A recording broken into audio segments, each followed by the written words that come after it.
Welcome friends, আজকে 14ই August 2026 স্বাধীনতা দিবসের প্রাক্কালে সমস্ত স্কুলগুলোর জন্য স্কুল এডুকেশন ডিপার্টমেন্ট আগামী 19 আগস্ট থেকে 22 আগস্টের একগুচ্ছ কর্মসূচি নির্দেশিকা জারি করেছে। কি কি করতে হবে আপনাকে আপনার বিদ্যালয়ের জন্য, বিজ্ঞপ্তিটি দেখে নিন। কি রয়েছে এই বিজ্ঞপ্তিতে সম্পূর্ণ সহজভাবে আপনাদের সঙ্গে আমি শিবরাম।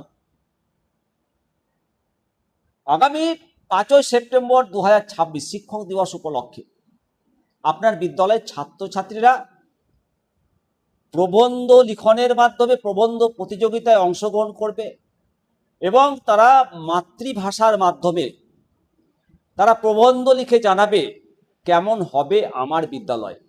অর্থাৎ আগামীতে ছাত্রছাত্রীরা তার নিজের বিদ্যালয় কিভাবে দেখতে চায়, কেমন হবে আমার বিদ্যালয়। প্রাথমিক বিদ্যালয়ের ছাত্রছাত্রীরা 200 শব্দের মধ্যে প্রবন্ধটা লিখবে। আপার প্রাইমারি, মাধ্যমিক এবং হায়ার সেকেন্ডারির ছাত্রছাত্রীরা 500 শব্দের মধ্যে প্রবন্ধটি লিখবে। আগামী 19 আগস্ট থেকে 22 আগস্ট 2026 মধ্যে এই প্রতিযোগিতাটা সম্পন্ন করতে হবে। এখানে নিয়ম বেঁধে দেওয়া হয়েছে, বলা হয়েছে যে সার্কেল স্তর থেকে 2টো প্রবন্ধ বাছাই করে 27 আগস্টের মধ্যে জেলায় পাঠাবে এবং খাতা দেখার জন্য সংশ্লিষ্ট শিক্ষকদেরই দায়িত্ব দেবেন এসআই। সার্কেল স্তরে খাতার মূল্যায়নের জন্য এসআই উপযুক্ত শিক্ষক নিয়োগ করবেন। এবার আপার প্রাইমারি, মাধ্যমিক এবং উচ্চ মাধ্যমিক স্কুলের নিয়মাবলী এখানে বলা হয়েছে। তাদের জন্য শব্দ সংখ্যা 500।